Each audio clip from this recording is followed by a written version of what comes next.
My name is Brooke Armstrong, and I'm 32 years old. I woke up this Thanksgiving morning expecting the familiar sounds of my mother clanging pots in the kitchen and my father watching the parade. Instead, I found silence.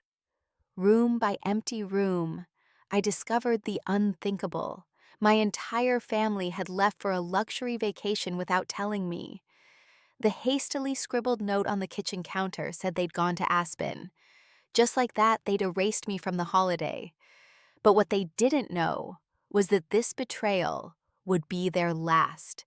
Before I tell you how I turned this heartbreak into the ultimate revenge, take a moment to let me know where you're watching from and hit that like and subscribe button.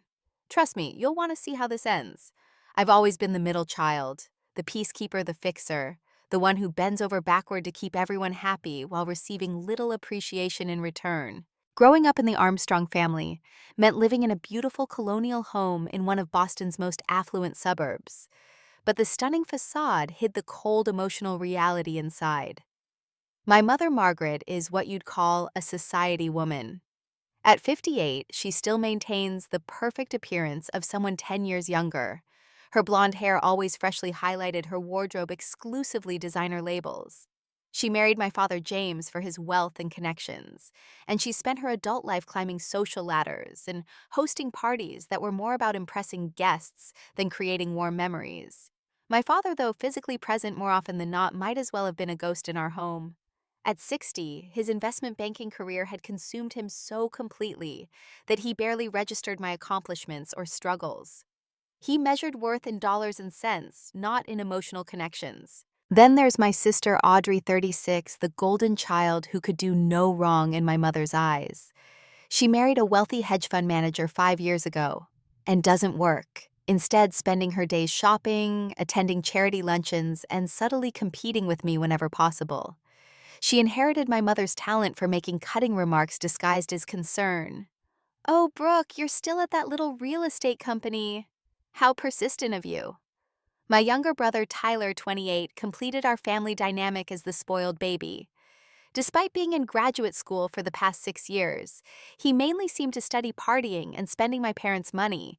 His Instagram was a constant stream of expensive restaurants, exotic vacations, and nights out with friends from similarly wealthy families. 2 weeks before Thanksgiving, my apartment building had experienced a major flood. The water damage was extensive, and my landlord informed me it would take at least a month to repair. With nowhere else to go on short notice, I reluctantly moved back to my parents' house temporarily. "Of course you can stay, darling," my mother had said with a tight smile that didn't reach her eyes. "Your old room is practically untouched." That wasn't exactly true. My childhood bedroom had been largely converted into a glorified storage space filled with boxes of Christmas decorations and my mother's overflow of seasonal clothes. I cleared enough space for a bed and my essential belongings, trying not to feel hurt that my room had been so quickly repurposed, while both Audrey and Tyler's rooms remained pristine shrines to their childhoods. I'd been trying to use the time at home to reconnect with my family. I offered to help my mother with dinner preparations, suggested movie nights with my father, and even attempted to engage Tyler in conversation about his studies. But my efforts were largely met with polite disinterest or outright dismissal. "I have my book club this afternoon, Brooke. Why don't you make yourself useful and pick up my dry cleaning?" my mother had suggested when I offered to help her prepare for a dinner party. The night before Thanksgiving, we'd had a family dinner that, in retrospect, was filled with clues I completely missed. My father had been uncharacteristically chatty, asking about my plans for the weekend after Thanksgiving. My mother had made an odd comment about how some traditions need refreshing. Tyler had been glued to his phone occasionally, showing Audrey something that made them both smirk. "Are we still doing the usual Thanksgiving schedule tomorrow?" I'd asked innocently as I helped clear the dinner plates. "I can get up early to help with the turkey if you want, Mom." "Oh, don't worry about it," she'd replied vaguely. "Everything's being taken care of." I'd gone to bed that night actually feeling hopeful about the holiday. Maybe being together for Thanksgiving would help us feel like a real family again. I couldn't have been more wrong. The silence was what woke me first. Thanksgiving morning in the Armstrong household had always been a symphony of sounds. The Macy's parade blaring from the living room television, my mother's kitchen commands the doorbell ringing as early guests arrived. But that morning, the house was wrapped in an eerie quiet that immediately sent a chill through me. I blinked awake at 9:30 a.m., already later than I'd planned to get up. "Mom," I called out, throwing on my robe. No answer. "Dad." Silence echoed back. I rushed downstairs, my heartbeat quickening with each empty room I passed. Living room, empty. Dining room with no table settings, empty. Kitchen with no sign of Thanksgiving preparations, empty. The realization crept over me slowly, then all at once. They were gone, all of them. On the kitchen counter sat a hastily scribbled note in my mother's elegant handwriting. "Brooke, family decided to try something different this year. We've gone to Aspen for the holiday weekend. There's sandwich meat in the fridge. Back Tuesday. Mom." My hands trembled as I read and reread the note. Sandwich meat. For Thanksgiving, I stood frozen in the kitchen trying to process what was happening. They hadn't just gone out for a quick errand before the holiday preparations. They had left the state, without telling me, without inviting me. Disbelief turned to desperate denial as I pulled out my phone and called my mother, straight to voicemail. My father, voicemail. Audrey, voicemail. Even Tyler, voicemail. I sent frantic texts to all of them. "Where is everyone? What's going on?" With shaking fingers, I opened Instagram and immediately saw Tyler's latest post, a selfie on what was clearly a private jet with the caption, "Aspen bound, family time." Thanksgiving hatch blessed, posted just 3 hours earlier. The photo showed my entire family, my parents Audrey and her husband and Tyler, all smiling widely, champagne glasses raised in a toast. Everyone looked relaxed, happy, as if nothing was wrong, as if I didn't exist. I scrolled through my feed with growing horror and found another post from Audrey. "So excited for our surprise family Thanksgiving getaway how Aspen had family tradition had luxury." The photos showed a stunning mountain lodge with panoramic views, a professional chef preparing food in a gourmet kitchen, and my family settled around a fireplace. Family tradition. This was a new tradition they'd created without me. The betrayal cut deeper with each swipe of my finger. I found an email confirmation for the Aspen trip in my father's carelessly open laptop on his desk, dated 3 weeks ago. This wasn't a spontaneous decision. They had planned this, booked it, and deliberately kept it from me even after I'd moved back home. After an hour of unanswered calls, a text finally came through from my mother. "Don't make this a drama, Brooke. We thought you wouldn't mind since you're so busy with your work. Enjoy the quiet house." I sank to the kitchen floor, surrounded by the groceries I'd bought to contribute to Thanksgiving dinner. Fresh cranberries, sweet potatoes, pecans for pie. Ingredients for a family meal that was never going to happen. The pain in my chest was physical, like something had been torn out of me. Years of feeling like an afterthought in my own family crystallized in this moment of complete exclusion. As tears streamed down my face, the phone rang. It was Linda Peterson, my mother's friend from her garden club. "Brooke, dear, I was just calling to wish your parents a happy Thanksgiving before they left for their trip. Are they still there?" I swallowed hard. "They've already left." "Oh, well, it sounds like such a wonderful getaway. Your mother's been planning it for weeks. She was just telling us all about it at our meeting last Tuesday. Didn't want to deal with all the Thanksgiving fuss this year," she said. Weeks. They'd all known for weeks, talked about it openly, while I'd been living in the same house completely in the dark. "Brooke, are you still there?" "Yes," I managed to say. "Thanks for calling, Linda. Happy Thanksgiving." I hung up and stared at the note again. The casual cruelty of it was breathtaking. They hadn't even bothered to pretend they'd wanted me along. I was an afterthought, dismissed with a reference to sandwich meat in the refrigerator. For the first time in my life, I allowed myself to fully feel the anger that had been building for decades. The house felt cavernous around me, each familiar room now seeming foreign and cold. I stood in the kitchen staring at the expensive stainless steel appliances that would sit unused on the one day of the year they should have been working overtime. My first instinct was to curl up and cry, to retreat into the familiar role of Brooke the overlooked, who accepts whatever scraps of attention her family deigns to give her. But something different stirred inside me, a spark of defiance, of righteous anger. "No," I said aloud to the empty kitchen. "Not this time." I opened the refrigerator and, true to my mother's note, found neatly packaged deli turkey cheese and condiments, sandwich meat, for Thanksgiving. The absurdity of it almost made me laugh. Instead, I pulled out the turkey I'd bought 2 days earlier, a small one, just 12 pounds, that I'd planned to prepare as my contribution to the family meal. My mother had scoffed when I'd brought it home. "We already have the 20-pound heritage turkey from Morgan's Farm, Brooke. That little thing isn't necessary." But now that little thing would be my Thanksgiving dinner. I rolled up my sleeves and got to work, determined to make a proper holiday meal, even if it was just for me. I turned on music to fill the silence and began preparing the turkey, chopping vegetables for stuffing and peeling potatoes with mechanical precision. As I worked, memories of past Thanksgivings played through my mind like a bittersweet film reel. My mother orchestrating the meal like a military operation, more concerned with impressing her guests than creating a warm atmosphere. My father carving the turkey with surgical precision before retreating to his study to check stock prices. Audrey monopolizing conversations with stories of her fabulous life, while Tyler stared at his phone under the table. And me always trying to smooth over awkward silences, complimenting my mother's cooking, asking my father interested questions about his work, engaging my siblings in conversation. Always trying, always failing to create the family warmth I craved. Tears streamed down my face as I chopped onions, partly from the fumes, partly from the painful recognition that I'd been trying to manufacture something that never existed, a family that actually cared about being together. Midway through my cooking marathon, my phone rang. It was Diana, my best friend since college. "Happy Thanksgiving, B. I was just calling to check if we're still on for Black Friday shopping tomorrow." "Diana." I choked out the sound of her warm, familiar voice breaking through my determined facade. "Brooke, what's wrong? Are you crying?"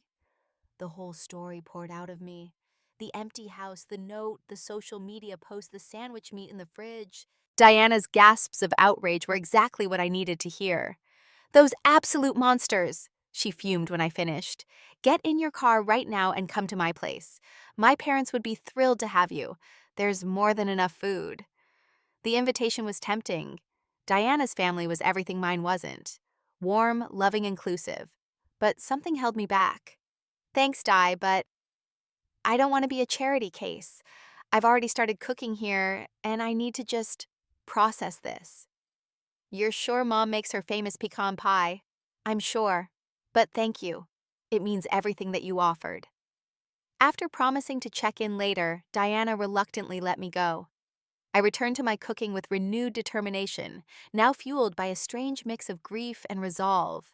As the turkey roasted, filling the house with an aroma that should have been comforting, but now felt almost mocking, I wandered through the quiet rooms. In my father's study, I noticed his safe was ajar, unusual for my meticulously careful father. Curiosity drew me closer. Inside were financial documents I'd never seen before. Mortgage statements showing a second loan taken out on the house 6 months ago. Credit card statements with alarming balances, and letters from my father's firm that hinted at trouble. One document in particular caught my eye. A property deed with my name on it alongside my parents'. I vaguely remembered signing something 3 years ago when I helped my parents refinance the house. I'd had my real estate license by then, and they'd wanted to take advantage of lower interest rates. But I hadn't realized they'd put me on the deed as a co-owner. As I pieced together the documents, a disturbing picture emerged. Despite their lavish spending and appearances, my parents were in financial trouble. The Aspen trip they couldn't afford but took anyway. The second mortgage they'd never mentioned. The credit card debt mounting with each passing month. The doorbell interrupted my thoughts. I opened it to find Mrs. Rivera, our elderly neighbor, standing there with her granddaughter Lucia. "Brooke, are you home alone on Thanksgiving?" Mrs. Rivera asked, concern evident in her voice. I nodded, embarrassment and pride warring within me. "We saw your car, but no others." Your mother told me last week they were all going away, but I assumed you were going with them. Of course, she told the neighbors, but not me. We don't have much this year, Mrs. Rivera continued hesitantly. Antonio lost his job last month, and we were just going to have a small dinner. But no one should be alone today. Would you like to join us? The genuine kindness in her eyes was almost my undoing. I looked at this woman who had far less than my family, but was offering so much more. Actually, I heard myself saying, I'm cooking a whole turkey and sides for just me. Would you and your family like to come here instead? There's more than enough. The words surprised me as much as them. But as soon as I said them, I knew it was right. Mrs. Rivera's face lit up, and within an hour, her small family of 5 had joined me at the dining room table. I'd hastily but beautifully set. We ate, we laughed, we shared stories. They didn't ask why I was alone, and I didn't volunteer the information. For a few hours, the magnificent house that had never felt like a home was filled with genuine warmth. After they left with containers of leftovers and sincere thanks, I sat alone in the quiet house again, but something had shifted inside me. The pain was still there, but alongside it was a clarity I'd never experienced before. I opened my laptop and began to research an idea taking shape that would change everything. I barely slept that night, my mind racing with a mixture of pain and possibility. The next morning, I woke with unusual clarity, like emerging from fog into sharp sunlight. I checked my phone to find a string of belated texts from my family. From Mom. The chef here made the most divine turkey with pomegranate glaze. You should try to make it sometime. From Dad. Great powder on the slopes today. From Audrey. Having the best time. Attached a pic of the spa. You would love it here.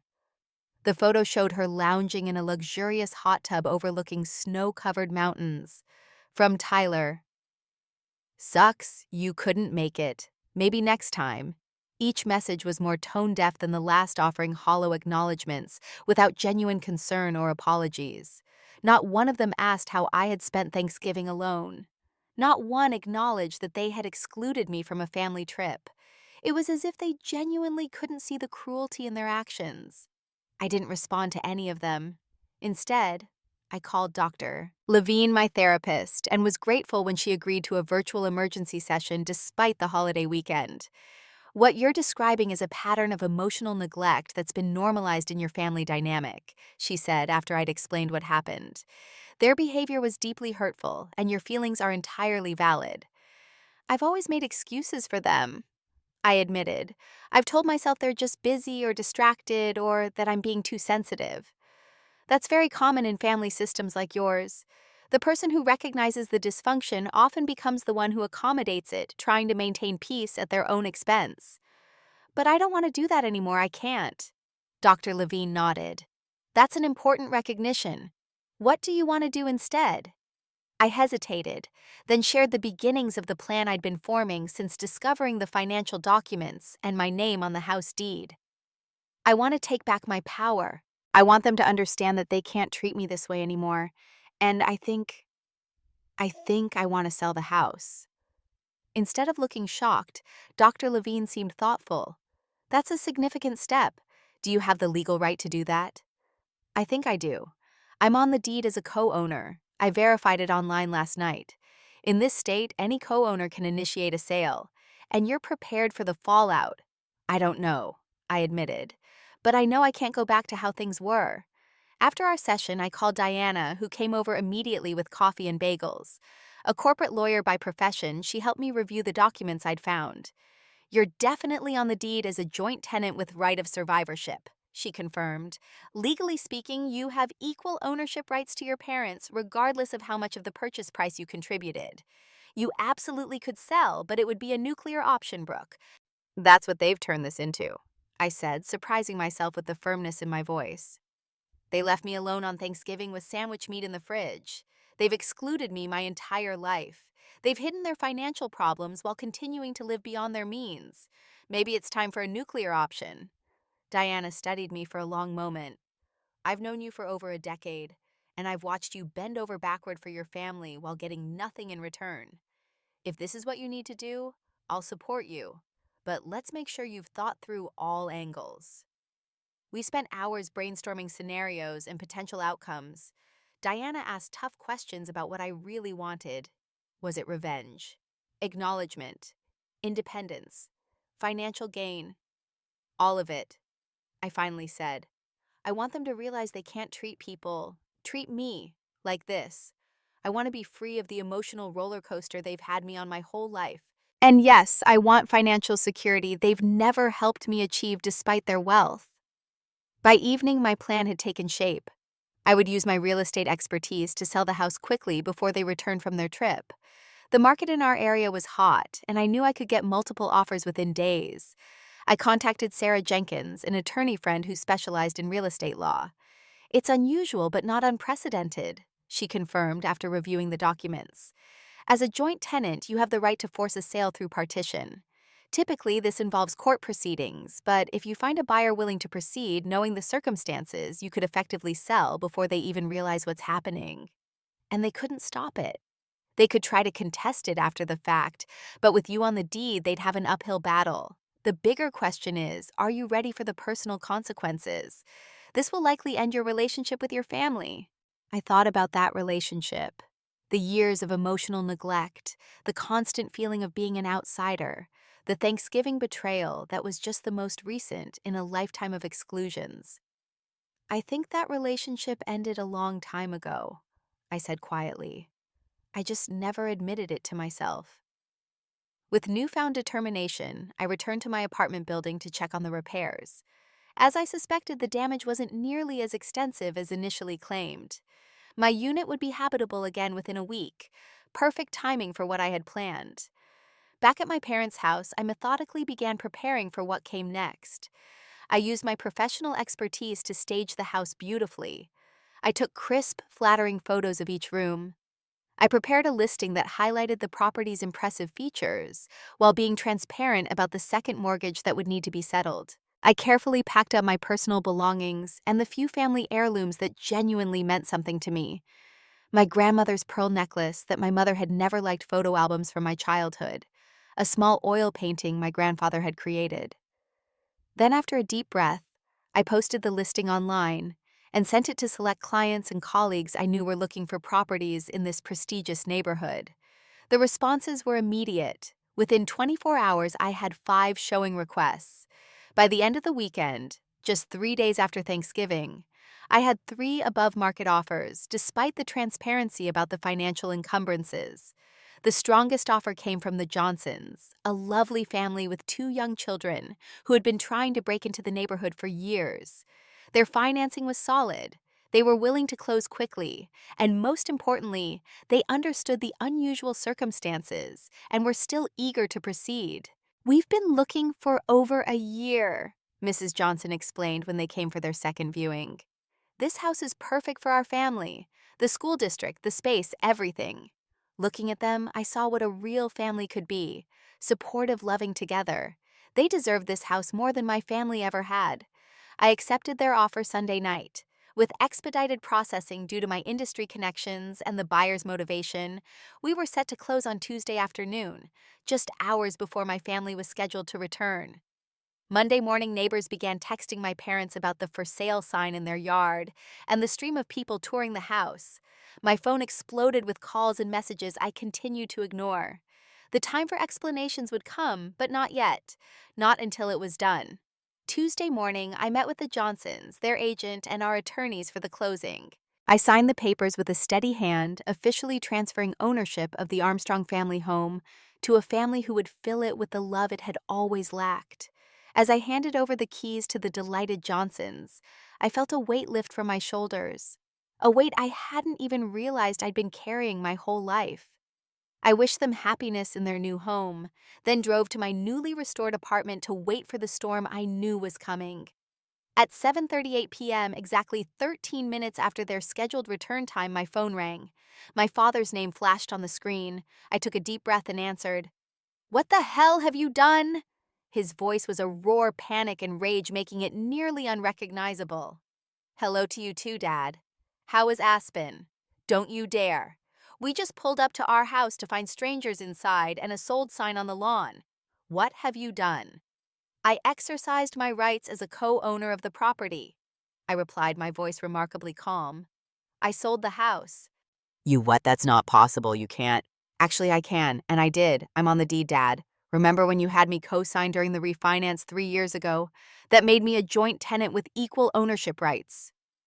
Silence. Then the muffled sound of him explaining to the others.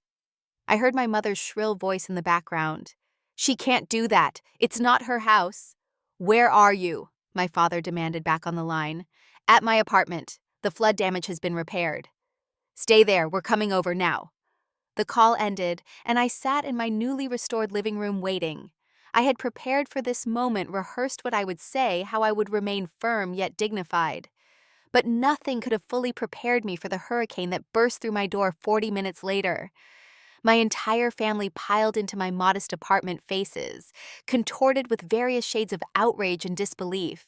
My mother led the charge, her perfectly highlighted hair disheveled for perhaps the first time in her adult life. "What have you done?" she shrieked, advancing on me. "You've destroyed everything. How could you sell our home?" I stood my ground. Our home. That's right. It was partly my home, legally speaking. And since you all made it abundantly clear I'm not really part of this family, I decided to dissolve our last remaining connection. This is insanity, my father interjected.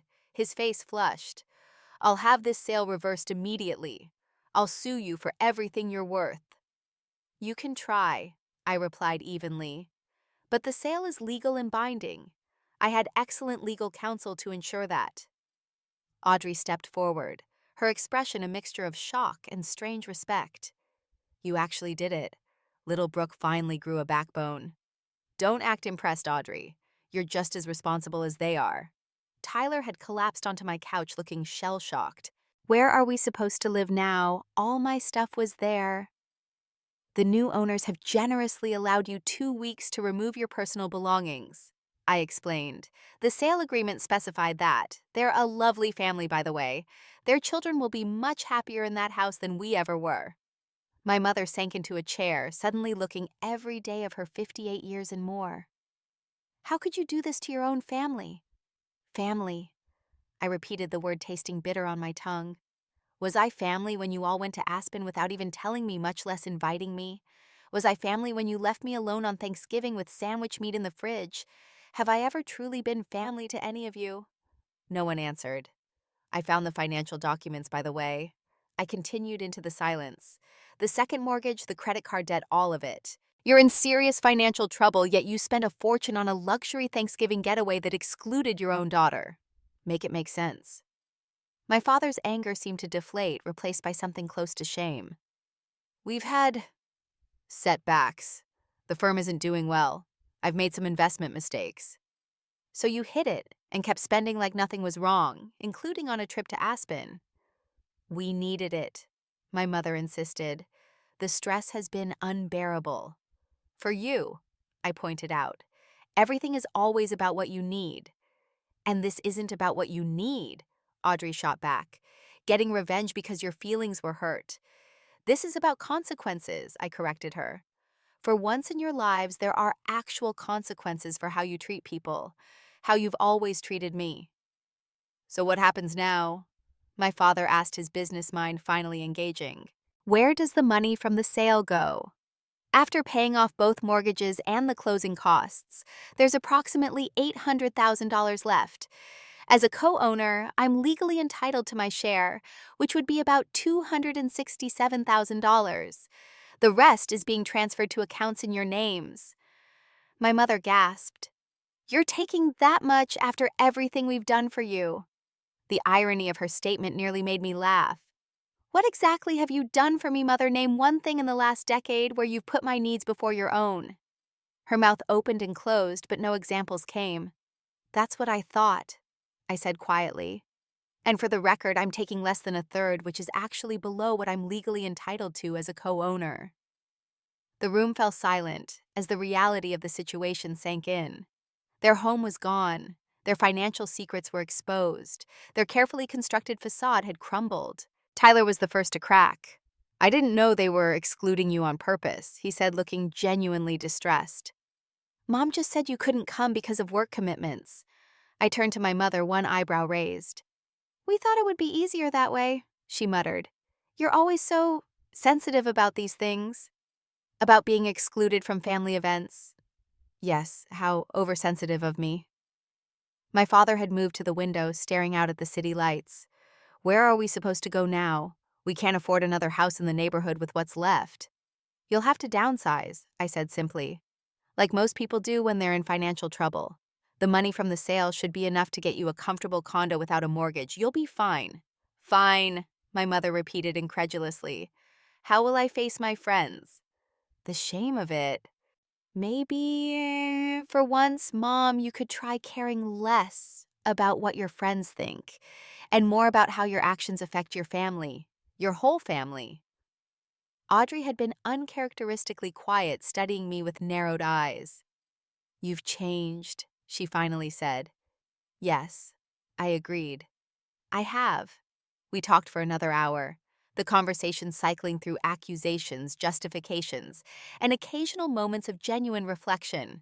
My father admitted that his pride had prevented him from acknowledging their financial struggles. My mother alternated between tearful pleas and cold anger. Tyler seemed lost, a child suddenly forced to confront adult realities. Only Audrey maintained her composure, watching the family drama unfold with the detached air she'd perfected over years of positioning herself above the fray. Finally exhausted, they prepared to leave. They had booked rooms at a nearby hotel while they figured out their next steps. At the door, my father paused. I never meant for things to be this way, Brooke. I know, Dad, but they were, and now they're different. He nodded, a glimmer of understanding, perhaps even respect, in his eyes.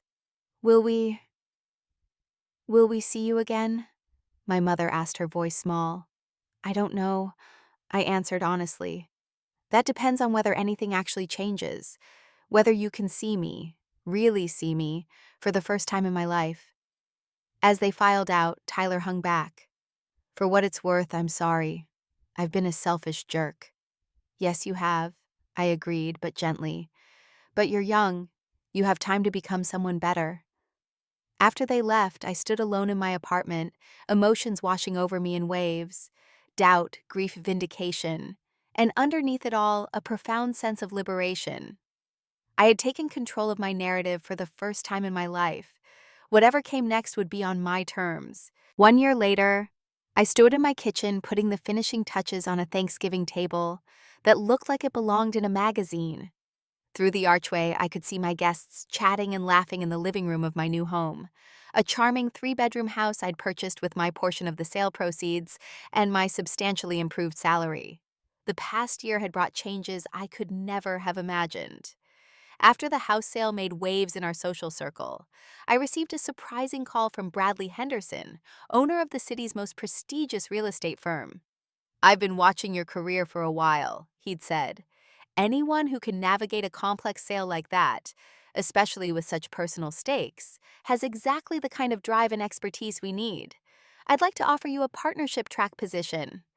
The offer had been too good to refuse. Double my previous salary plus commission structures that rewarded the kind of honest, transparent approach to real estate I'd always valued, but my previous firm hadn't appreciated. My personal life had transformed too. The dramatic severing of ties with my family had forced me to reevaluate everything.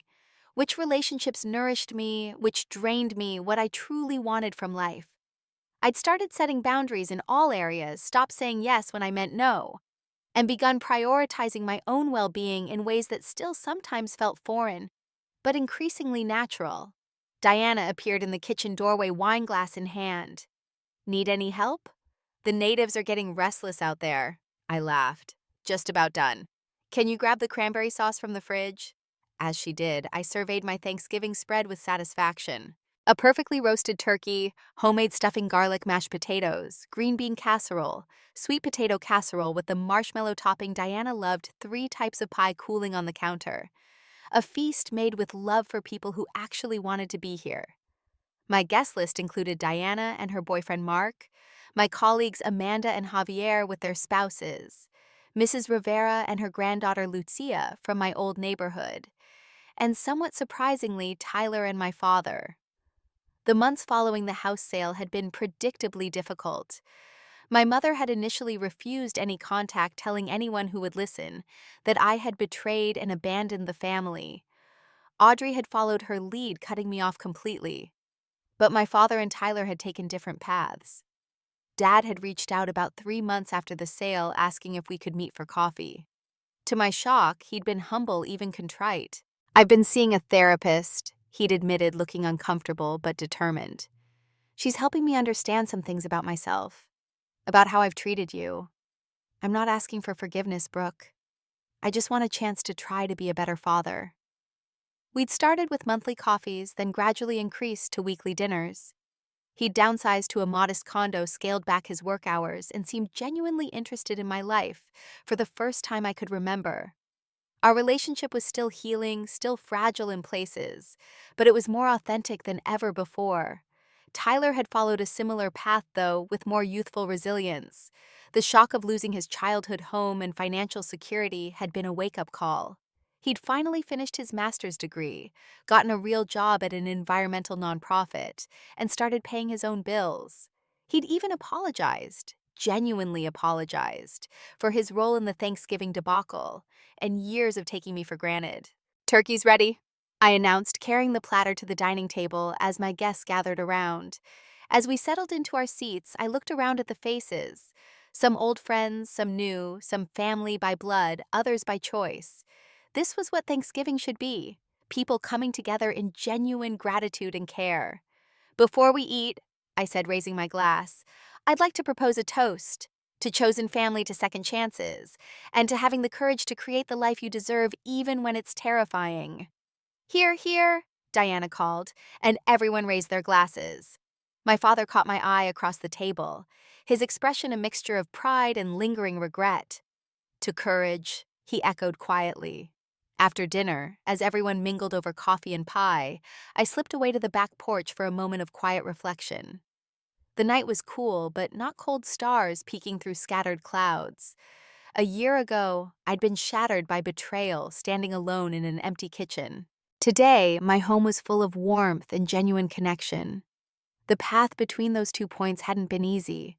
There had been legal battles. My mother had indeed tried to contest the sale unsuccessfully. There had been painful conversations, sleepless nights, and moments of doubt. But I hadn't just survived. I'd thrived. The woman who had always bent to avoid breaking had finally discovered her own strength by standing firm. The door opened behind me, and Tyler stepped out, offering me a steaming mug. "Thought you might want some hot cider." "Thanks," I said, genuinely touched by the thoughtful gesture. "Some party you've put together," he said, leaning against the railing beside me. "Mom's missing out." "That's her choice," I replied, no longer feeling the sting that such a comment would once have caused. "She's still angry," Tyler said, "but I think she's also ashamed. It's easier for her to blame you than to face what she did." "I know, and that's her journey, not mine." Tyler nodded, understanding in his eyes that wouldn't have been there a year ago. Inside, laughter erupted over something Diana had said. The sound washed over me, warm and genuine. "I don't think I've ever heard you laugh like that before," Tyler observed. "Not until recently." I hadn't realized he'd noticed. "I guess I have more reasons to laugh now." "I'm glad," he said simply. "You deserve it." We rejoined the party, where Diana had started an impromptu game of charades that had everyone in stitches. As I took my turn acting out The Great Gatsby, to increasingly wild guesses, joy bubbled up inside me. Unrestrained, authentic joy that had nothing to do with seeking approval or keeping peace. Later that night, after the last guest had left, and Diana was helping me load the dishwasher, she bumped my hip with hers. "Proud of you, Bee, for hosting a successful dinner party. For everything. For standing up for yourself last year. For building this beautiful life. For inviting your dad and Tyler, even though it would have been easier to cut them out completely. You're the strongest person I know." I felt tears prick my eyes, but didn't try to hide them. I never thought I was strong before. I always thought strength meant enduring whatever people dished out. "But that's not strength," Diana said, handing me a wine glass to dry. "That's survival. Strength is knowing your worth and refusing to accept less." After she left, I walked through my quiet house, touching the evidence of the evening. Empty plates waiting to be washed, a forgotten scarf I'd return tomorrow, the lingering scent of pumpkin pie and coffee. Evidence of connection, of belonging. 1 year ago, I'd woken up to an empty house and a family who'd left me behind. Tonight, I went to sleep in a home filled with the echoes of laughter and the certainty that I was exactly where I belonged. If you've ever felt overlooked or taken for granted by the people who should cherish you most, I hope my story gives you courage. Sometimes the hardest decisions lead to the most beautiful destinations. Sometimes you have to be your own hero. I'd love to hear your thoughts in the comments below. Have you ever had to make a difficult choice to protect your self-worth? How did it change your life? Don't forget to like and subscribe for more real-life stories of transformation and resilience. And if this resonated with you, please share it with someone who might need to hear that they deserve better too. Thank you for being part of my journey, and remember, family is about love and respect, not DNA. Until next time.